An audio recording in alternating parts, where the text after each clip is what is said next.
پتہ نہیں کیا بنے گا ہمارا. اللہ تعالیٰ ہمارے حال پر رحم فرمائے. ہم بچوں کی تربیت کرنے میں بھی کمزور, ہم اپنے گھر والوں کی تربیت کرنے میں کمزور. ہماری بچوں کی امی کا حال دیکھو, بیوی کا حال دیکھو تو وہ بے پردہ. بچوں کی تربیت کرانے میں ہم ناکام. کما رہے ہیں تو جائز طریقے سے کمانے میں کتنے لوگ ہوں گے جو دیکھیں تو وہ ناکام. کما کر پھر بھی تکلیف میں ہے تو کما کر بھی ناکام.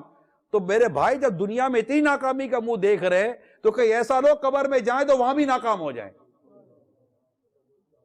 اللہ کی پناہ.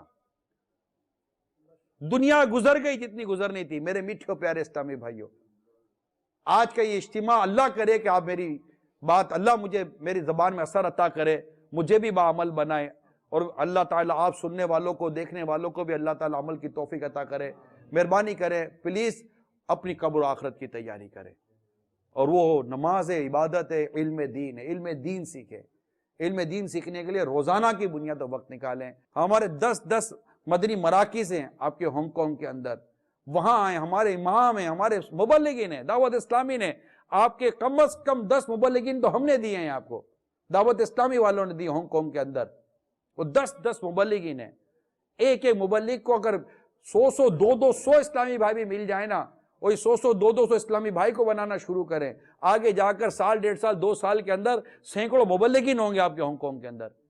مجھے بتائیے کیا علم دین سیکھنا آپ کے کمانے میں کہاں سے رکاوٹ بنے گا بھائی؟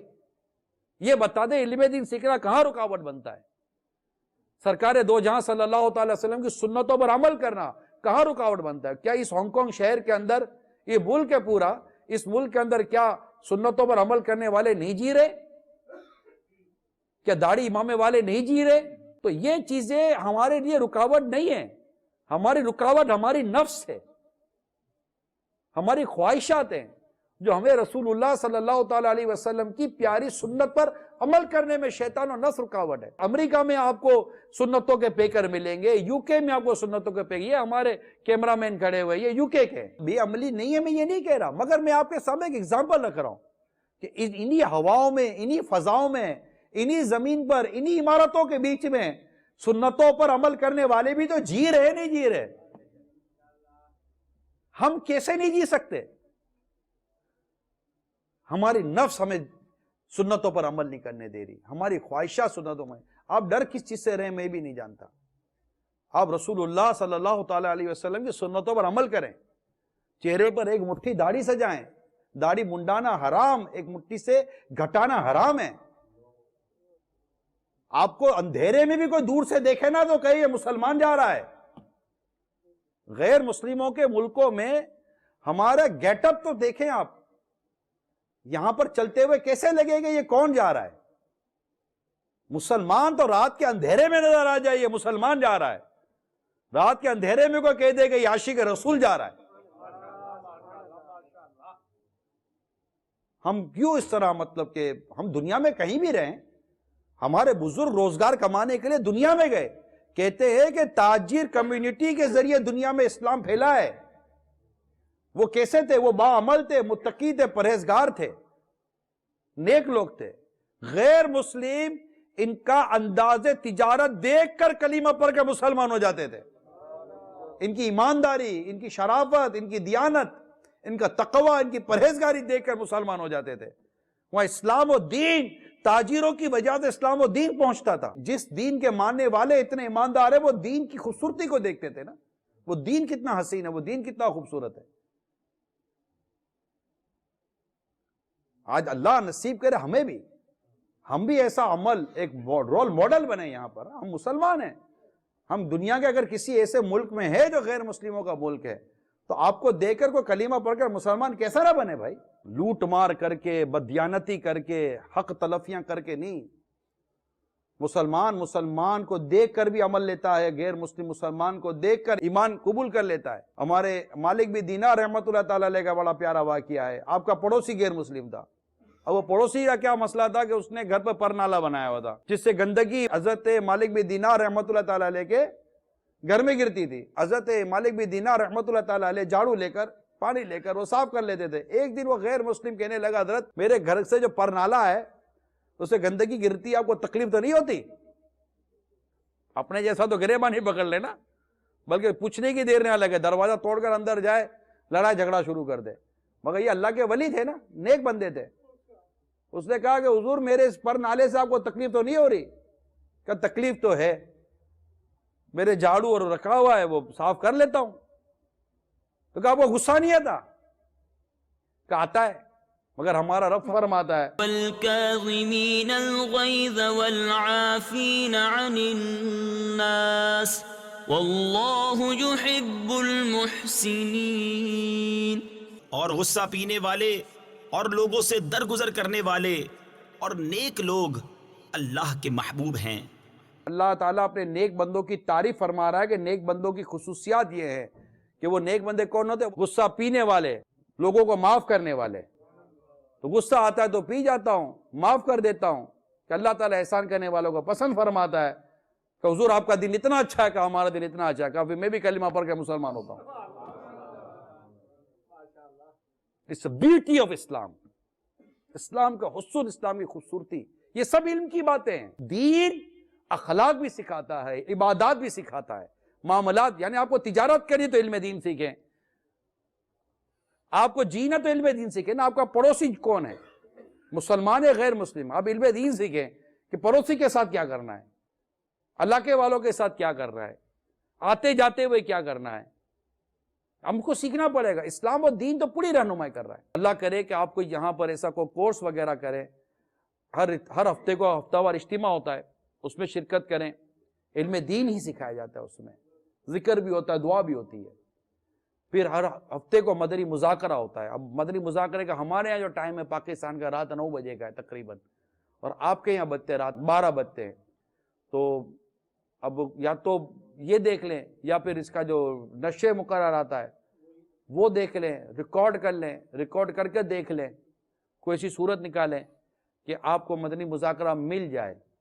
اس کے علاوہ اور بھی بہت سارے سلسلے مدنی چینل پر آتے ہیں. دارالفتہ اہل سنت آتا ہے, مفتیان کرام کے سوالات کے جوابات ہوتے ہیں, وہ دیکھیں.